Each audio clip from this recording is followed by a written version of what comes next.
This is one of those behavior patterns that can only create more problems. Avoiding conflict or escapism is a self-destructive behavior. Apologies are probably necessary. You probably should apologize. I'm just gonna say it. We have a lot of toxic positivity. Okay, so continuing on in our series of self-destructive patterns, we are going to talk about avoiding conflict, aka escapism. So escapism and avoiding conflict kind of goes hand in hand. And I wanted to talk about this today because I often see that we are living in a time where we have a lot of, I'm just gonna say it, we have a lot of toxic positivity. Okay, life is not all rainbows and butterflies. Okay, and a lot of people take advantage of this toxic positivity and use that as an excuse of avoiding conflict. Okay, and when you are constantly avoiding conflict or trying to escape from a problem or an issue, you are probably building up a lot of anxiety in your life, and you are creating another problem on top of a problem on top of a problem. Okay, you cannot always avoid a problem. You cannot always avoid issues, because when you do that, just think about your health. When you don't take care of your health and you avoid, let's say, exercising or eating healthy, what happens? You develop diabetes, you develop high blood pressure, you can become obese. You know what I'm saying? So you can't get into the habit or the mode of avoiding conflict or escaping your responsibilities. You have to remember to check in with yourself and not build this negative pattern in your life. Now, the reason why I say that you're creating anxiety in your life and this is becoming a self-destructive behavior is because when you are avoiding situations that you know that you need to handle, when you are escaping from situations that you know you need to take care of, you are building that anxiety in your life and you're creating more of an issue. A lot of times we think that the issue is bigger than what it is. And once we sit down, be big girls or big boys, and have the conversation, then we realize it's not even that big of a deal. You know what I'm saying? And meanwhile, the entire time you have been anxious about this conversation that you needed to have or this problem that you needed to fix. You know what I'm saying?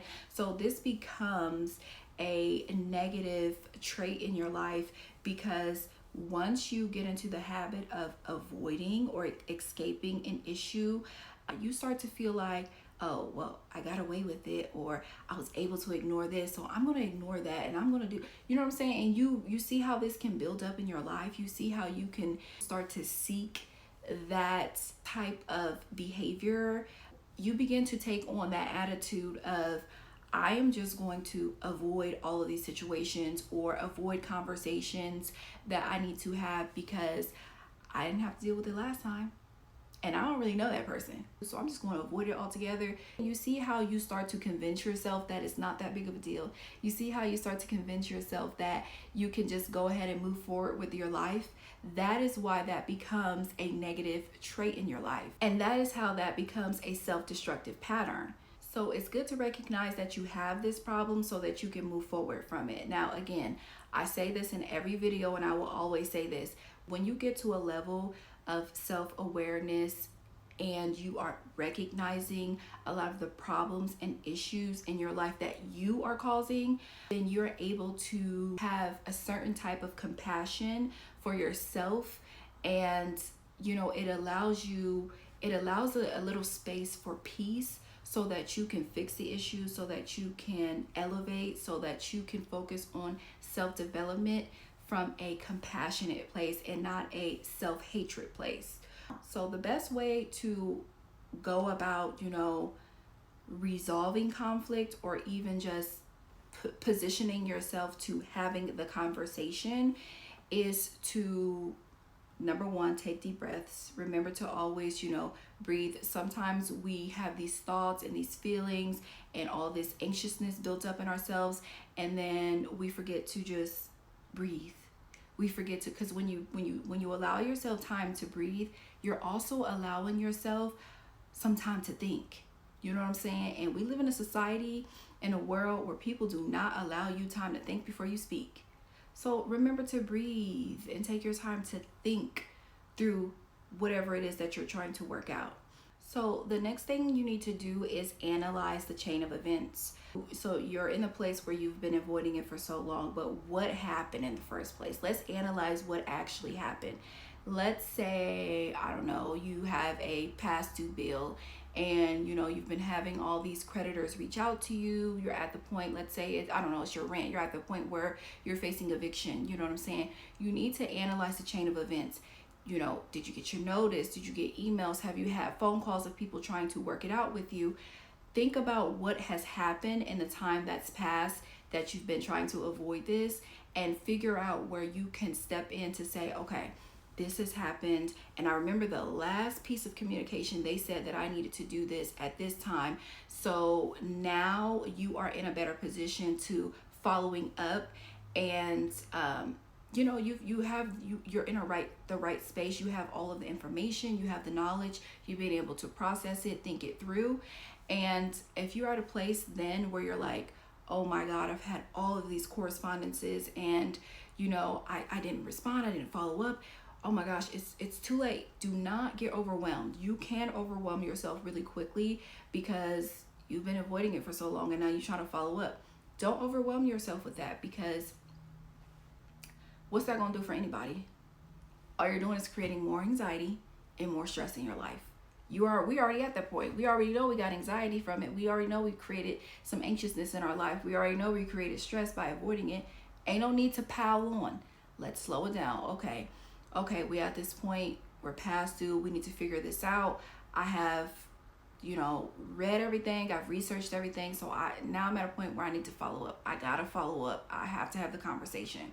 So you're at the place where you need to have the conversation. The first thing you need to remind yourself is to be a great listener.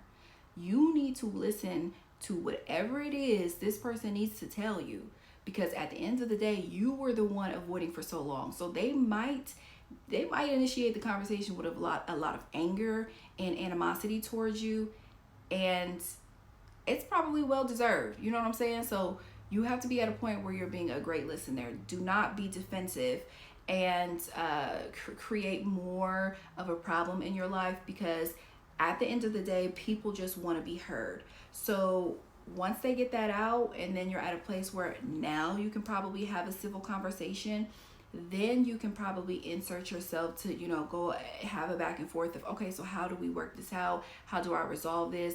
Apologies are probably necessary. You probably should apologize, okay? You need to remember to have these conversations with yourself, though, before you go into it. You got to forgive yourself. You got to apologize to yourself first, because at the end of the day, you were the one who were avoiding it. You're the one who created the problem. So once you have eliminated the defensiveness and, you're ready to move forward in the conversation with peace, you should probably start with an apology, if you don't want to admit fault, depending on the situation, I can understand that, but at least go into it with a genuine place of a heartfelt, sincere apology. Even if you're not actually verbalizing it, at least have your tone match that energy, right? And I don't mean go into it, with low energy, or even going into it with guilt, because at this point you should have already dealt with your guilt. You know what I'm saying? You have to forgive yourself. You have to understand that you're elevating, you're moving forward from here.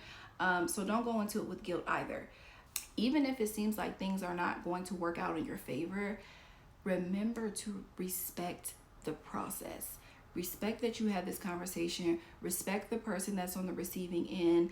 Respect that you have learned a lesson. I'm sure you probably in a place where I learned my lesson. I ain't going through this again. Respect the whole process in general. Don't beat yourself up, because life is a journey. So it's about ups and downs. So whether this thing worked out in your favor or not, you still had the conversation. You still learned the lesson, and you can go and you're going to move forward knowing that anytime that you're in this situation, you're going to know how to handle it. You're going to know how to handle it going forward.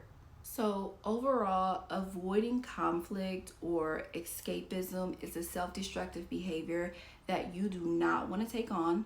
That is a pattern that you want to eliminate or prevent from your life, because this is one of those behavior patterns that can only create more problems. It will only create more problems. So have confidence. This also can be a confidence issue, which is more there's a deeper rooted issue there if it's related to confidence. So you want to get into a place where you're slowing down and you're processing information and you're responding accordingly. If you have the facts, you can act on and respond accordingly in peace within yourself. So keep watching on the self-destructive pattern series. This is the third installment of this series. I don't know how many more I'm going to do. If you have any video suggestions, please comment below and I will definitely take it into account. If you haven't already, the first video was on toxic shame and the second video was on impaired self-regulation. So check those videos out and stay tuned because I do have another video coming for you.